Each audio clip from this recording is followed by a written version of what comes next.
So I asked you guys on my community post again, you voted, and I delivered the official Off the Zenny Thor guide. Now before we get started with anything, please keep in mind, I am middle of the ladder, bro. I am diamond to GM. I am in no way a professional player, but I still have some pretty good tech and advice that beginner Thor players should know. And to this day, I still see Thor players in my own ranks who don't do a lot of these things. And a lot of this works for me in my elo range. Also be aware, there are multiple Thor playstyles. We will get into that soon, but do what feels most comfortable to you and you'll succeed, bro. Do not put down the hammer. Thank you guys for 11K. Make sure to like and subscribe if you want to support the channel. And without further ado, let's get right into the video. First, we are going to talk about Thor's abilities. Thor's kit is really simple on paper. First things first, he has a passive. Consume Thor Force to gain bonus health. And throwing your hammer gives you 1 Thor Force back. Using a dash will give you 75 bonus health. And casting Awakening gives you 150. His primary fire is just him swinging this hammer around. Does 45 damage and has 4 meters of range. The dash, fully charged, it goes 20 meters. Exactly 20 meters. But no charge at all, you go 10 meters. Now if you're carrying somebody and it's fully charged, you'll go 13 meters or just about 15, I guess you'll carry them 15 meters, you stop at like 13, but no charge at all, you go 6 meters. His lightning realm, use this when you have no Thor Force because this will give you Thor Force back, or use it before the fight to just slow enemies down because them leaving the realm will slow them down,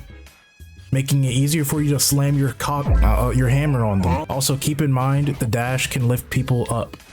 You can carry them upwards, but it's kind of hard to do in an actual game unless they're like right inside of you. So whenever you use Thor Force, your hammer starts glowing and that gives you the ability to gain it right back with your next primary attack. This effect will only last for like 5 seconds, so use it as soon as you can. Now his hammer throw is kind of like if your hammer was always glowing and you can throw it. It just gives you hammer back and it doesn't eat up your hammer glow, so if someone's close to you, you can just spam it right back. This also does 45 damage, so it really is just a long range primary fire. It can be used around 24 meters, but keep in mind this is a kind of slow projectile, so you'll have to aim the further you go back. I feel like this is more worth using when people are already close to you, just to get quick damage out. Or obviously if they're 1 HP and they're flying away, just snipe their ass. And now to the Awakening form. So just casting this does 15 damage over time, and his lightning bolts have infinite range and no fall off damage. But remember, these are pretty slow projectiles, so you have to aim pretty well to shoot these. So it's definitely better to just be close and personal with these because you get the spell field damage and the projectile damage. This ability eats up all 3 of your Thor Force, but you can cancel it by tapping the same button, and you get hammer glow because you used Thor Force. So it's pretty easy to get it right back after you pressed it. Also, whenever the ability ends, you get that same Thor Force back. So I'm guessing they just changed the code to say whenever the Awakening rune ends, it just gives you 1 Thor Force. Because back in my day, you could gain Thor Force while in the Awakening state. And I'm not gonna lie, bro, I thought they kept the ability to gain Thor Force in Awakening state. Made me think you could stop the Awakening form like a second before it ends and then just get 2 Thor Force, but they were too smart. They knew I would figure that out. Last but not least, we have his ultimate. It's a pretty mid ult, I can't lie. The damage over time does 40 damage. And the big slam does 220 damage. And you can only really move about 10 meters while you're in this ult form, so it's kind of easy to get away from Thor when he's ulting. Now an obvious combo you can do with his ultimate, pop the bubble, they're slowed down, and then ult on them. This will make it harder for enemies to dash away, but you also want to bait out their cooldowns before ulting anyways. Now that we talked about his abilities, you should know your strengths and weaknesses. First, let's go over his weaknesses. First things first, Thor is obviously a Vanguard. He has a big hitbox. He has no shield, no CC immunity or resistance, and his long range attacks are pretty slow. I can't lie. And getting close to an enemy is a little bit hard if you don't have a good team behind you, but that's kind of obvious. You can't function on tank without having a good team behind you. Also, another semi-weakness, obviously Thor kind of sucks against flyers, but he's a better tank pick against flyers than most tanks, because now his new bubble drops flyers when they leave the area. Huh? What the fuck? Or at least it's fucking supposed to. What? Okay, it still does. It's just the bots were not okay. I guess the bot is technically walking in the air. Also keep in mind he has long range projectiles that I'm sucking to hit right now, but if you aim those right, you can kill flyers. And now his strengths. He has really decent mobility. He has a 2-second dash. While it's kind of slow, it's really consistent. Like I said, 2 seconds. It's kind of crazy. And you can dash in any direction you want to. He has really high brawl DPS. He has moderately short cooldowns because 2 of his cooldowns are on 2 seconds and his other cooldown is on 6 seconds, bro. His longest cooldown is 12 seconds. Now let's talk about some of his obvious counters. Frost in the diamond form. Pretty self-explanatory. She choke slams you and then she just throws you into her own team, but she's good against most tanks because she can do that same combo. Since Thor has good mobility, I feel like this is least effective on him, but that's not the only thing she counters him with. This shield, and she can outrange Thor. If you can get some good damage on Thor before he can approach you, you're probably going to win the 1v1. And we all know Emma can shred a character down. Next, I mean, obviously we have Wolverine, but the same thing with Emma. The second he gets out of Wolverine's grab, if the Wolverine is at 100 rage, you're pretty much screwed. But if they have no rage built up, you might be able to brawl them back. It all depends though. Another hard counter, Squirrel Girl. Her big juicy nuts do 110 damage and she can stun you twice back to back. And she can dodge your attacks by jumping away. Squirrel Girl is just unfair, yet they keep buffing her. And now his final like semi-hard counter, Iron Fist. His secondary can literally shred Thor. It's like a 50-50 whether Thor or Iron Fist will win a 1v1. If Thor feeds Iron Fist any overshield while he's blocking, it's GG's, bro. But if you play it smart and you don't hit him while he's blocking, you might be able to win. Since Iron Fist usually joins the fight at 400 HP, and he can shred you down pretty quickly, yeah, he might win the 1v1, bro. It all just depends. Now for his soft counters, the Thing. Yeah, they say this grounding ability stuns Thor, keeps him from dashing, but keep in mind, Thor can really brawl down the Thing way better than the Thing can brawl down Thor. The Thing's just gonna keep spamming his right click or his charge punch or whatever. Thor's gonna be slamming down his lightning cock down your throat, bro. You're not gonna win the 1v1 unless Thor's already like low HP, but this does keep him from dashing away, and you can stun him with your ultimate, so that'll let you get some good juicers on Thor before he wakes back up. Next we have Bucky. Now this one kind of depends on the Bucky player too, because if they're good at hitting headshots and Thor has a fat juicy headshot spot, you're probably gonna lose. Or if they just push you into their enemy team, you're probably gonna lose. But recently I haven't struggled with Bucky that much. I kind of just brawl him down since compared to other brawlers he's pretty squishy, unless he does some shit like that where he just uses his ult to combo onto you. Nothing you can really do about that, bro. Now his last soft counter I consider Penny one because I mean the nest, mines, 2-second stun, but since Thor can deal with the nest from afar, she's not really the biggest counter to Thor. Now an honorable mention, we have Gamma Squid Namor, only because if you're trying to dive, this thing will shred you down, especially if they hit a good headshot on you. It's a little early to say, but I consider Blade a semi-counter just because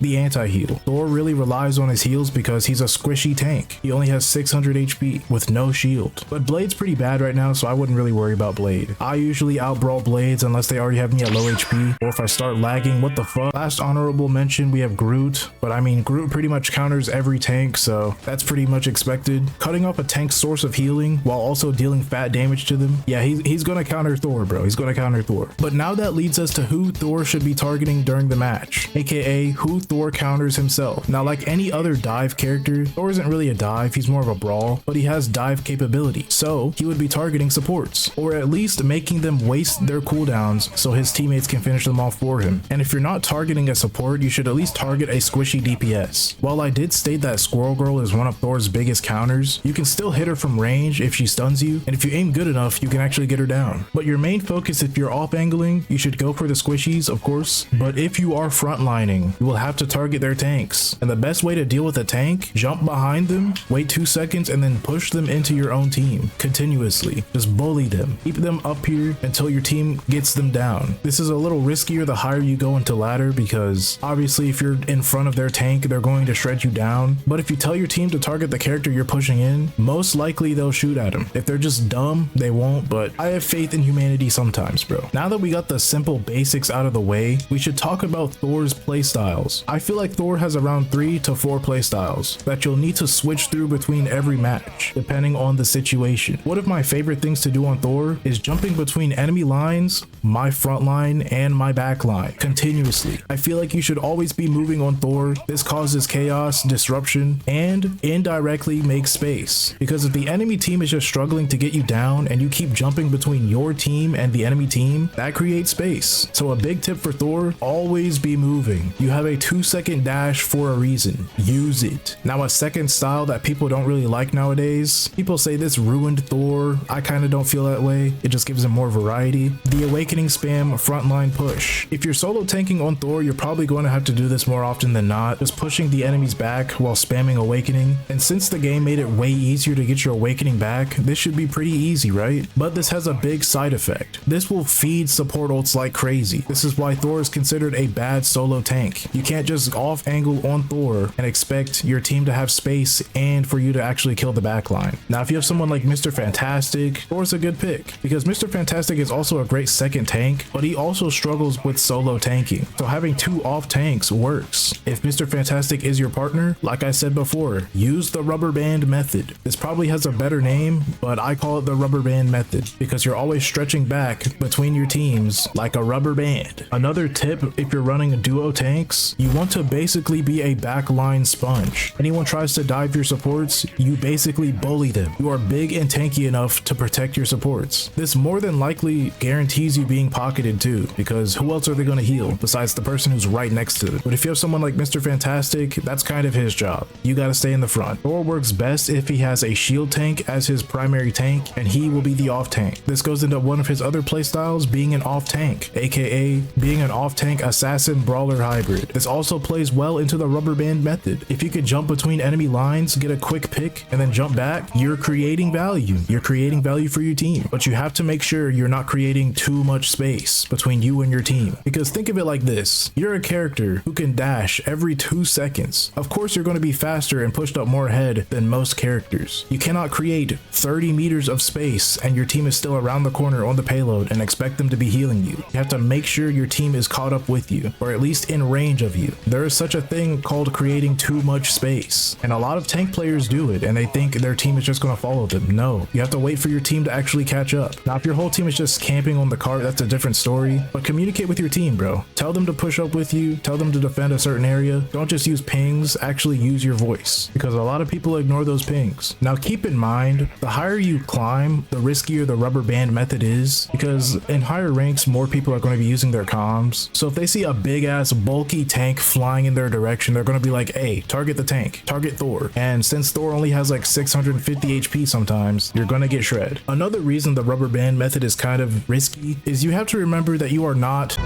like if you push up too far and your healers are actually healing your back, do not just think you're going to sponge up all the damage. You only have 600 HP. Best case scenario, you have 750. That's not a lot for a character with no shield and a big hitbox. You are not invincible. Now for some slight tips. Say your Cloak and Dagger just got ult, or like Luna Snow or some shit, and you hear this menace talking about some if you don't already have a Magneto on your team to bubble the Cloak and Dagger, do not just let them eat that meteor. Either jump in front of them to block the meteor yourself, because you will tank it, it only maxed out at 300 damage, or jump in front of Magneto's face and tank it head on. This play is a little bit more risky, but it guarantees that none of your team will take damage. This also works for someone who's ulting like Star-Lord, where it's a single target ultimate ability. If they're trying to target your supports, don't just let them target your supports. Actually jump in front of your supports, because it takes 3 clips for Star-Lord to kill Thor. And best believe you better be getting pocketed. But also a little tip, your bubble can cancel Star-Lord's ult, the entire ultimate. The second he leaves this radius, the ultimate is gone. So that's a way safer play, less risky, but he might have clipped somebody down by then. So either way, Star-Lord's ult is gone. That's how you counter 2 ultimates with 1 character. It's not the best, other characters can do it a little bit easier, but it gets the job done. Also, while editing, I figured out that you can also cancel Scarlet Witch's ult. So I'm assuming any character who starts flying and isn't CC immune, you can just cancel their ult. And now last but not least, let's talk about some combos. Now I've already made a whole video on this combo. Go watch that right after this video. It's a banger, trust. But since you can cancel his Rune Awakening now, this combo can kill 275 HP targets. You do 3 lightning bolts. As that third one comes out, you cancel the awakening and do a primary. This will burst every 275 HP target and below down. But you have to make sure your aura hits them. Otherwise, it won't kill them, because I can do something like this, and then boom, they still have around 20 HP left. That aura has to hit them. But like I also said in that video, it's a little bit hard to do that because you have to dash in before doing any combo. Only do that in the front lines where you're fighting a tank or something. It won't kill them, but it'll get a lot of damage on them. Something I like to do, I like to jump in, use my bubble because they will try to get away from me, push them out of the bubble if they don't, and then just spam on them. Or I'll just literally use my entire kit to burst someone down. And this gets me to my next tip. Do not be afraid to use abilities that'll gain Thor Force when you already have full Thor Force. You will get the ability back, you will get the Thor Force back. You can only cap out around 3, and you can gain so much more Thor Force with these abilities. And I cancel my awakening, I'm back at 2. Another combo I like to do, dash on them, primary, hammer throw, and then just spam rinse and repeat. It's like his old hammer throw combo, but just a little bit longer, and in my opinion better since you have a CC ability attached to it. Back in the day you had to choose between hammer throw and dash. Now you can literally do both. I don't know if it's exactly faster than the old days, but it's definitely more fun. Also, like I said before, this combo works. The good thing about Thor, you can basically use any ability to get his kills. It's kind of like magic in a way, but this is only on 275 HP targets and below. Now, if someone who's bulkier like the Punisher, the awakening combo I mentioned earlier will not work on them. You have to use 4 hits and then cancel instead of the initial 3, or one of my other ones. Something like that, where you just dash in, Rune Awakening, or Realm and then Rune Awakening, I mean. That's why I like Thor so much, man. You can just spam his abilities. Okay, so again, while editing, I thought of a combo and I'm actually flabbergasted that nobody has come up with this yet. I genuinely might be the first person to discover this Thor combo. You want to pop the Awakening, hit 4 bolts, cancel that, primary, Realm, dash upwards to carry them into the sky, and then ult on them. This will more than likely guarantee you get somebody with your ultimate, especially a tank.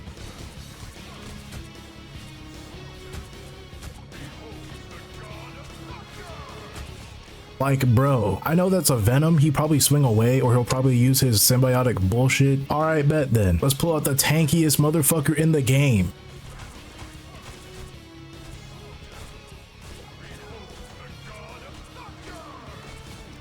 I know damn well Groot is not gonna fly away from that, bro. His ultimate might finally have value. Oh, it's so glorious. Not to mention, you can literally just awaken spam, immediately start juicing on somebody. You don't even need the ultimate, you can just start wailing on somebody. Like, bro.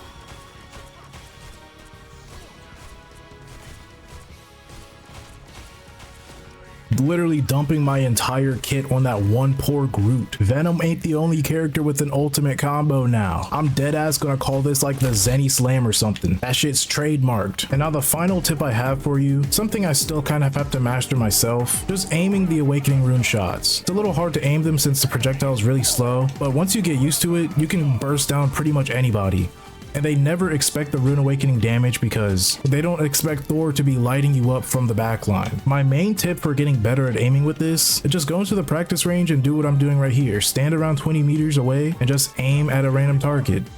Try to kill that one target before killing a different target. Since the projectiles are pretty big, it's kind of forgiving to hit. Once you can consistently get good kills on these, increase the speed on the target. The more you use the Awakening form, the better you'll get at aiming at it, trust me. I used to be terrible at aiming this Awakening form. I feel like I got a little bit better just because the updates allow you to use the form more often, so there's no reason for me to not be using this. Just a little refresher on his ultimate tips. If you're in a situation where there's like multiple people in your radius and they're all going different directions, you want to target someone who is more important to kill, like a support. Do not be afraid to only get one kill with the ultimate, but even if it's not an important kill, it's still a kill. That means that character you killed is staggered and their team is now facing a 5v6. That is value. Now before we wrap it up, I cannot stress enough how important it is to peel. Like I mentioned, the rubber band method and the bodyguard method, you want to constantly turn around. Even if you're in the front lines, turn around to make sure your supports are still behind you. If you're alone in a fight, dip out of there immediately. You are not going to win a 1v 1v6. Even if you get a kill, you're still staggering, bro. Make sure your team is following behind you at all times. Also, here's my sensitivity: 300 horizontal, 265 vertical. Make sure it's on classic curve and not linear. Both eye gazes at 5. Horizontal dead zone boost 45. Everything else at 0. Aim assist window size at 30. Aim assist strength at 90. Ease in at 0. And then you gotta make sure this is turned on. This way, when you're trying to fully turn around and like Black Panther's in the back line, you gotta fully turn around. You can turn around way faster. You won't get caught up on like random targets trying to look at Black Panther. To be honest, I found this sensitivity settings on Reddit. I don't really know what any of this means, but it helps me out a lot because before I couldn't even hit my shots. So try these out, and my character movement, it's just default, I think. And yeah, I think that's everything. Remember what I said at the video: I am in no way a pro player or a high ranking player. This is just what I've been doing since season 0. I've had Thor lorded since season 0, and he's my most played character by far. But if you're a Thor main and you have different tips, leave them in the comments below. I read almost every one of my comments, so don't be shy. Anyways, that's it for me. If you want to support the channel, you know what to do. Like, subscribe, and I'll see you guys next time.